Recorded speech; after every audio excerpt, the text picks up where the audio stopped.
bonsoir tout le monde. Bienvenue sur la télévision web de Ksari, donc ksari.tv.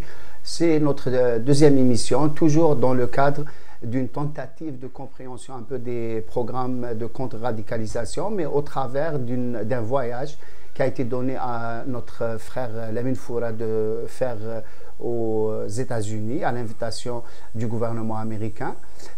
Pour cette deuxième émission, on se propose justement de décrire le programme de façon générale. Donc la première question, bonsoir Lamine d'abord. Bonsoir. Merci d'être ce soir avec nous. Et la première question, ça serait donc ça. Est-ce que c'est possible un peu de nous faire comprendre c'est quoi exactement ce programme et quels sont ses objectifs, ses moyens et ainsi de suite? Bon, le programme s'intitule IVLP, donc International Visitor Leadership Program.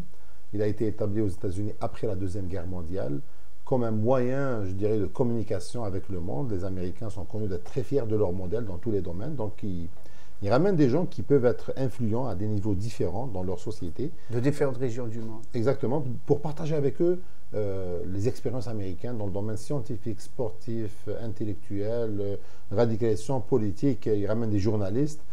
Donc c'est un programme qui est géré par les affaires étrangères américains, donc le département d'État donc américain, qui ramène des gens à travers le monde. Au niveau du programme dans lequel j'ai participé, c'est un programme sur le thème contrer la radicalisation menant à la violence chez les jeunes. Il y a des programmes de ce genre qui se font 1 ou 2 fois par année. Mais le programme dans lequel j'étais, il est particulier puisque c'est un programme qui concerne le Canada seulement. En général, dans les programmes IVLP, donc International Visitor Leadership Program, il y a des personnes qui viennent de partout dans le monde, donc des personnes qui viennent du Maghreb, de l'Afrique, mais ils viennent de aussi l'Europe, des pays occidentaux. Oui, de l'Europe, des États-Unis. Mais dans notre programme, c'était seulement des personnes qui viennent des différentes provinces canadiennes. Et nous étions 7 personnes. 2 confessions musulmanes aussi, ça aussi c'est une particularité de ce programme. Ils l'ont mis en place pour essayer de voir comment les 2 pays peuvent échanger sur cette question. Nous partageons quand même une frontière, une des plus grandes frontières dans le monde. Donc c'était un peu l'objectif de nous faire découvrir ce qui se passe aux États-Unis sur le sujet. Est-ce qu'on peut dire qu'à travers ce choix d'un certain leadership ou de personnalité musulmane, que c'est vraiment la radicalisation en lien avec les milieux musulmans qui préoccupe plus? Généralement, certains officiels, certains politiques qui vont essayer d'élargir la notion à la radicalisation de façon générale. Mais là, on voit que le choix, c'est 7 personnalités des communautés musulmanes du Canada. Okay. Cette question est pertinente parce qu'on l'a posée nous-mêmes dans différents endroits où on a rencontré. Le programme ne concernait pas seulement la radicalisation menant à la violence concernant des groupes musulmans. On a eu l'occasion de parler d'autres groupes et quand on a visité donc, les organismes officiels ou non gouvernementaux, le scope, l'étendue de la discussion était aussi d'autres groupes radicalisés, même des groupes... d'autres types de radicalisation. Exactement, d'autres types de radicalisation qui menaient à la violence. Mais c'est sûr qu'on a été choisi parce que le sujet d'actualité aujourd'hui, c'est ce qui se passe en Syrie. C'est les gens qui veulent rejoindre donc, des groupes terroristes en Syrie.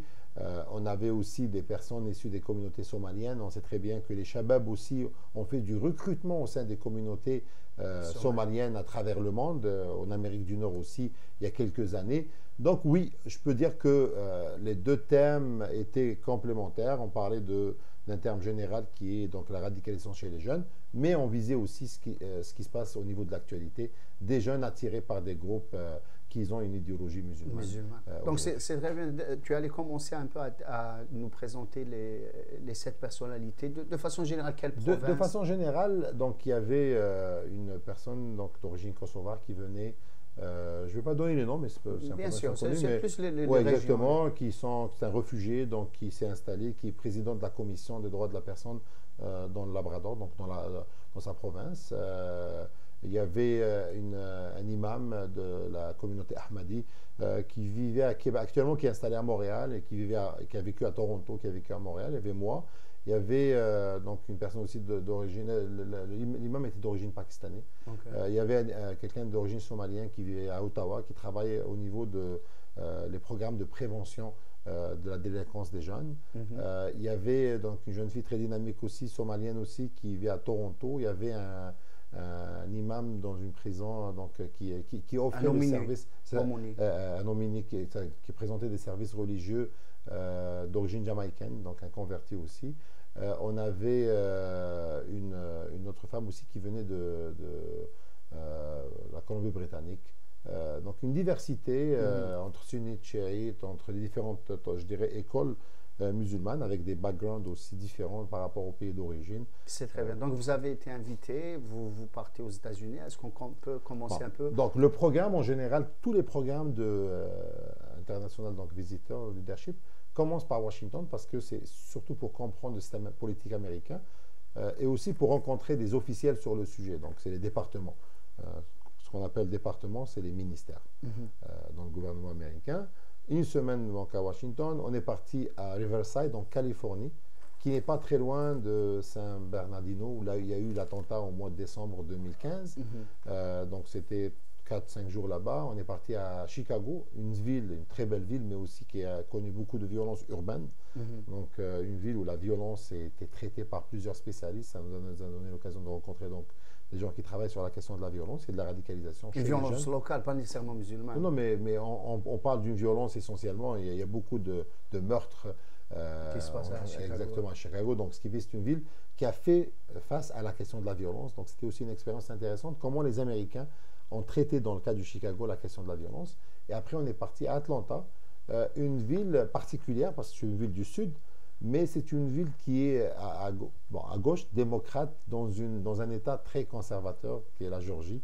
On appelle, ce qui est intéressant, c'est Atlanta. Aussi une ville très cosmopolite, un développement économique exceptionnel les dernières années, où on voit que la question de la radicalisation est presque méconnue, parce que le problème n'existe pas. Quand il parle vraiment de terrorisme sur la question de l'acte criminel, beaucoup plus que sur la radicalisation, sachant que c'est un État, la Géorgie, où il y a beaucoup de groupes radicaux américains qui n'ont rien à voir, mais c'est des groupes très conservateurs qui peuvent avoir un discours très très radical des fois, pas très loin de la violence même, au moins au niveau du discours. Donc des discours radicaux indigènes. Indigènes locaux. Et ça, c'est intéressant. Oui, religieux. Et c'est intéressant de voir que pour eux, ce n'est pas un problème que les gens aient ce genre de discours tant qu'ils ne passent pas à l'acte. Et on voit des modèles très différents par rapport dépendamment des villes qu'on visite.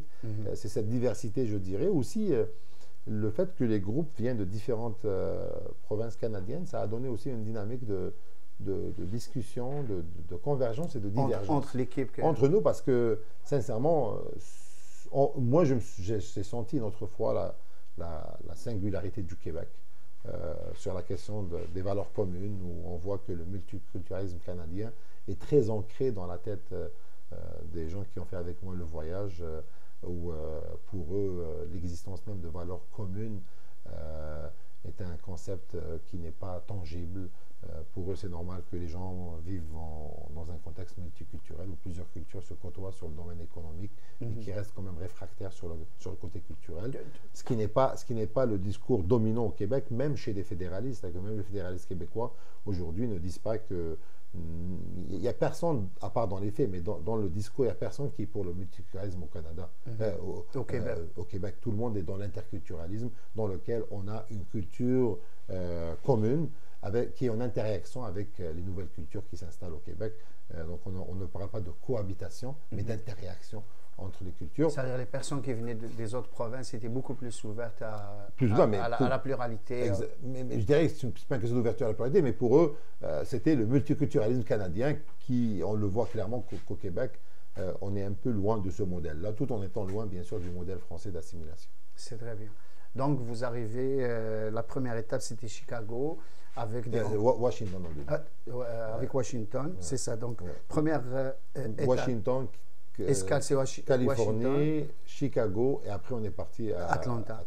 Et à Washington, vous rencontrez des responsables dans des ministères et tout ça. Donc, on a rencontré l'ensemble des responsables sur la question, que ce soit au niveau du ministère de la Justice, des organismes communautaires, des organismes pour la paix comme donc l'organisme, la Fondation Kennedy, donc plusieurs organismes qui travaillent, l'Institut de paix des États-Unis qui travaille sur des programmes en particulier.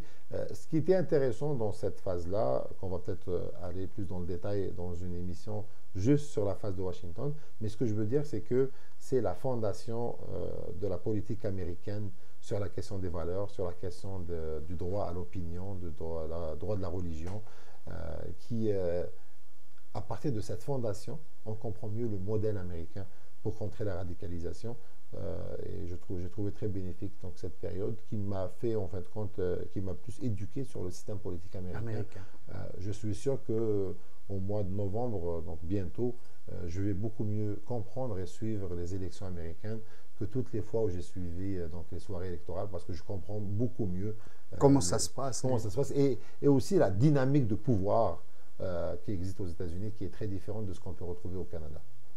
Mais si je comprends bien, dans les 4 étapes, il y a un peu plus ou moins la même chose. Vous rencontrez des officiels, vous rencontrez des organismes de défense des droits humains, vous rencontrez des organismes ou des groupes musulmans. Des chercheurs aussi. Et des chercheurs. Donc c'est plus ou moins la même chose dans les 4 étapes. Oui. Et je tiens à dire une chose, hein. C'est-à-dire que, et là, ça m'a impressionné. Bon, ça ne m'a pas vraiment beaucoup impressionné parce que je comprends très bien que les États-Unis, quand même, c'est une grande démocratie. Hein. On peut les critiquer sur plein de choses, mais ça reste une grande démocratie. C'est qu'on est parti dans un voyage officiel organisé par le gouvernement américain. Ils nous ont fait visiter des organismes qui critiquent le gouvernement américain sur la question. Et là, j'insiste à le dire, ça a été le cas dans plusieurs cas. Donc, on n'était pas cloisonné dans un discours unique. Officiel. On a eu le discours officiel, on a eu des ONG qui étaient pour la démarche du gouvernement, mais on a eu aussi des ONG qui étaient contre d'une façon radicale et en présence de l'accompagnateur qui était avec nous. Et ces deux positions d'être pour et d'être contre, on les retrouve aussi dans les milieux musulmans ou on parle... Exactement, on les retrouve dans les milieux musulmans, on les retrouve aussi dans les milieux non musulmans. Dans les organisations citoyennes. Ce que je voulais dire, c'est que le choix des personnes et des groupes et des chercheurs qu'on a visités et des organismes n'a pas été dans un seul sens. Et ça, je tenais vraiment à le mentionner parce que c'est quelque chose qui m'a marqué, parce que je me suis dit qu'ils vont nous emmener juste chez des gens qui vont dire le même discours, qui approuvent la démarche gouvernementale. Non, pas du tout. Et même entre les départements d'État, on voyait des points de vue différents. Une dynamique assez exceptionnelle en termes de pouvoir, de distribution de pouvoir, qui garantit la vraie démocratie en réalité dans une société. Dans la société américaine. Mais de façon générale, on reviendra sur chaque étape et chaque organisme et tout ça, mais de façon générale, en quelques mots, comment on pourrait décrire le modèle CVI américain? C'est quoi finalement, quand les Américains parlent de contrer de la violence extrémiste, c'est la question me semble importante parce que, oui, bien sûr, on invite des acteurs ou un certain leadership au Canada, probablement dans d'autres pays aussi, parce qu'on veut transférer un peu cette préoccupation de contrer la violence et l'extrémisme. On voudrait la transférer dans les autres pays. Donc, de façon générale, avant de rentrer dans les détails, comment on peut décrire le modèle américain? Je vais essayer de le décrire avec quelques mots simples. Bon, première chose, l'ampleur du problème, il y a presque un consensus sur les gens qui ont du contenu qu'il n'est pas aussi important que ce qu'on parle dans les médias et sur la scène politique. Je parle de la radicalisation menant à la violence concernant les musulmans ou l'islam, autour des groupes terroristes reliés à l'islam. Donc l'ampleur en termes de chiffres n'est pas si importante comparée à d'autres phénomènes de radicalisation. Mais les médias en parlent beaucoup plus. C'est que tout le monde est d'accord que c'est ça et que moi, je suis spécialiste, je travaille dans un département d'État où je suis chercheur. S'ils viennent poser la question, même les départements d'État disent sur nos sites, vous pouvez aller voir les chiffres sont affichés, on voit qu'il y a...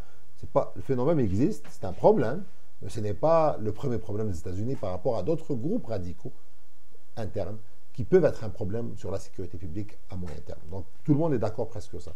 Deuxième... Mais est-ce qu'il s'explique ce paradoxe? Il explique par la liberté de la démocratie. C'est une société très à l'aise avec ce genre de contradiction entre, si tu vas avoir l'information officielle, tu as les gens officiels, mais la politique, c'est un show. Et les politiciens sont libres de faire le show. Oui, mais au-delà de cette liberté qu'ils Ouais, respectent, ouais. c'est leur réalité un peu, c'est un système démocratique, donc ils respectent les choix éditoriaux des journalistes. Ils te disent que c'est une question de lobby. C'est que le lobby médiatique qui va orienter le sujet d'une façon ou d'une autre. Donc, si des gens sont dérangés, ils n'ont qu'à faire du lobbyisme. Il te dit que notre démocratie a des mécanismes. Oui, mais pourquoi les lobbies veulent mettre de l'avant cette question spécifique? Est-ce qu'ils s'expliquent ça ou ils ne rentrent pas dans... Ils ne rentrent pas dans le détail parce que pour eux, ça sort de leurs prérogatives. Et par contre, ils t'expliquent. Ils te disent que si un sujet voulait mettre un sujet en avant, il y a des mécanismes dans notre démocratie qui le permettent de le faire.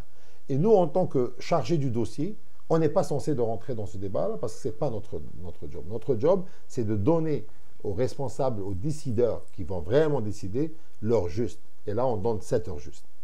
Par contre, on ne peut pas aller s'ingérer à changer la tendance du débat, même si on voit qu'il y a une fausse information qui est véhiculée, sauf si on est cité comme institution. Là, on fait un communiqué pour corriger, ou comme organisme, ou comme chercheur, pour corriger l'information. Mais sinon, ça fait partie de la démocratie et d'avoir le débat.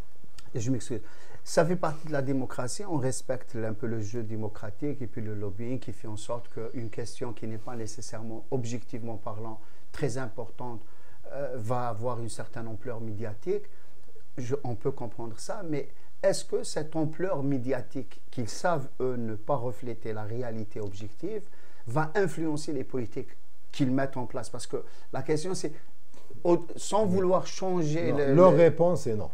Leur réponse est que quand il s'agit de prendre des décisions réelles sur la question, je dirais, législative, c'est les faits qui parlent. C'est les faits qui parlent. Et c'est un peu une mode au niveau, ce qu'on appelle le discours populiste. Un discours populiste ne s'applique jamais. Tous ceux qui ont un discours populiste envers leur population, pour mobiliser un électorat, n'ont pas respecté leurs promesses populistes, parce qu'en général, des promesses populistes sont irréalistes. Quand quelqu'un te dit que je vais construire un mur sur une frontière de 9000 km, tu sais très bien que c'est possible physiquement, mais c'est de la folie. Tu ne peux pas construire le mur. Et même si tu vas le construire, comment tu vas gérer cette construction, les coûts, et tu ne peux pas demander à un autre pays de payer le mur que toi, tu as décidé. Donc, et c'est ça le défi de la politique aujourd'hui. Donc, je peux avoir un discours populiste sur la question de l'immigration, sur la question de la radicalisation. Mais donc, est-ce que toi, tu es en train de nous dire, parce qu'on comprend très bien un peu le jeu de la démocratie qui fait en sorte que des lobbies ont une influence sur les couvertures médiatiques et tout ça, tu nous dis que ça n'influence pas nécessairement les décisions politiques concrètes, parce qu'il y a des chiffres, on se base sur deux. Mais en même temps, la question, tu fais rentrer un peu cette dimension du populisme qui est irréalisable en général ou irréaliste. Et la question, c'est est-ce que tu es en train de dire que les discours par rapport, ou même les discours officiels, les discours des officiels américains sur la question des de la radicalisation et de l'extrémisme, est un discours populiste quand ils parlent de mettre en place des programmes pour contrer la radicalisation? Est-ce qu'on est un peu dans le discours populiste? Le discours de l'administration, non, parce qu'il est engageant, mais le discours durant les campagnes électorales, il y a une grande partie qui est populiste. C'est très bien. Au niveau, c'est que quand un ministre et les ministres ils parlent, je pense qu'il y a moins parce qu'il y a des faits, il est supporté par une réalité. Mais durant les campagnes électorales, si on voit la campagne électorale américaine, il y a beaucoup de discours qui ne sont même pas applicables d'un point de vue constitution américaine.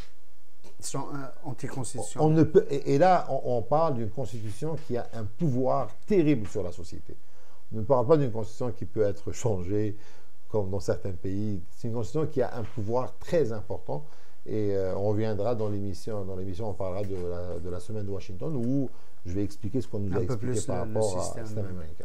Donc c'est ça. Je ne sais pas s'il y a d'autres caractéristiques générales. Globalement, c'est ça. Donc deuxième caractéristique, c'est la décentralisation. C'est qu'on voit que les programmes de CVI, au niveau, et là je ne rentrerai pas dans le détail, mais il y a une décentralisation. C'est-à-dire qu'ils laissent les communautés, quand je parle des communautés, donc les sociétés, ce n'est pas les communautés religieuses, je parle des communautés, donc des villes, des comtés, de développer leurs propres programmes. Au niveau national, c'est plus des orientations, des stratégies ou de la communication d'informations que les gens au niveau local, ils n'ont pas. Donc ça aussi, c'est quelque chose qui caractérise. Donc ça donne une force, c'est qu'on ne va pas mettre en place des programmes contre la radicalisation là où il n'y a pas de problème. Parce que chaque région, chaque comté, ils ne savent même pas de quoi on parle. Des fois, en ramenant le problème, on crée un problème. Eux, ils sont dans un modèle de décentralisation. C'est pour ça qu'ils ont choisi des villes où on sait qu'il y a un nombre assez important de problèmes possibles et qui orientent un petit peu. Donc ça, c'est une autre dernière caractéristique aussi, et ça, c'est un esprit américain qui est connu, c'est learn in progress, c'est-à-dire qu'on travaille et on apprend. On voit clairement qu'ils sont très ouverts à écouter ce qui se passe ailleurs. Ils ne sont pas vraiment dans des approches très dogmatiques. Je dirais qu'ils ont écouté beaucoup les différents points de vue parce que ils se disent que c'est un sujet qui est complexe et qu'on n'a pas de solution facile. C'est ça. Est-ce que vraiment ils tiennent ce discours de la complexité? On a rencontré des responsables, même au niveau sécuritaire, donc, qui travaillent sur la question purement sécuritaire, qui reconnaissent la complexité et la non-existence d'un profil. Dernier point aussi qui caractérise vraiment le discours américain sur le CVI, c'est une volonté incroyable que j'ai remarqué, que même moi je suis un peu en désaccord avec ça, mais que j'ai remarqué, c'est la dissociation de la question de la radicalisation du phénomène religieux et même du fondamentalisme religieux. Ils insistent à dire que ce n'est pas une question religieuse. Les Américains... D'une façon globale, on le voit clairement qu'il y a chez les chercheurs, chez les fonctionnaires des départements d'État, chez les ONG... La question n'est pas religieuse. Oui. Bon, ça s'explique parce que pour eux, la question religieuse est très importante, donc ils ne veulent pas l'associer. Ils croient que quelle que soit la religion, quelle que soit la rigueur de la religion, quel que soit le niveau, je dirais, d'intégrisme même peut-être de la religion, elle peut ne pas mener à la violence. C'est une autre question. La violence est un autre problème. Je dirais pas, peut-être qu'il y a des gens qui ne pensent pas aux États-Unis, je ne dis pas que tout le monde pense ça, mais quand même, il y a une tendance à écarter les deux sujets. De distinguer entre la violence, la radicalisation qui mène à la violence et la question religieuse. Oui, et la question religieuse. C'est très bien. Donc, juste pour résumer, on voit qu'il y a une ampleur médiatique par rapport à cela, une décentralisation, un apprentissage parce que le sujet est complexe et ainsi de suite. Et on distingue entre la radicalisation et le phénomène religieux. Donc, merci beaucoup, mesdames et messieurs, pour votre attention.